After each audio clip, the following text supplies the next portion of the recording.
दाखल केलेला आहे. कोण कोण आहेत महापौर, उपमहापौर आणि कशा पद्धतीची प्रोसेस आहे? कालच आमच्या नवनिर्वाचित सर्व नगरसेवकांची बैठक झाली आणि त्याच्यात महापौरपदासाठी आणि उपमहापौरपदासाठी इच्छुक कोण कोण आहेत यांची नावं मागितली गेली आणि त्यानंतर 7 नावं महापौरपदासाठी आलेली इच्छुकांची आणि 10 नावं उपमहापौरपदासाठी आलेली.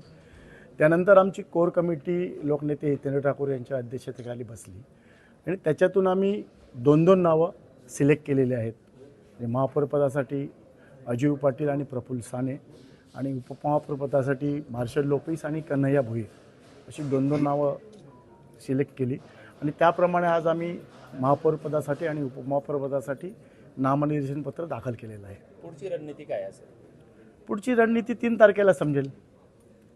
आपण पक्षश्रेष्ठी आहात, कशा पद्धतीची नक्की एक महापौर आणि एक उपमहापौर कोणतरी होणारच आहे. त्यातल्या दोघांपैकी एक एक कोणतरी होणारच आहे. परंतु अजून 2 दिवस आहेत ना, जरा राहू दे सस्पेन्स. त्यामुळे त्या 3 तारखेला तुम्हाला प्रत्यक्ष सभागृहातच कळेल ते काय होईल ते. आणि निर्णय सर्वानुमते होणार आहे, आवडीचा होणार सर्वांना. ओके.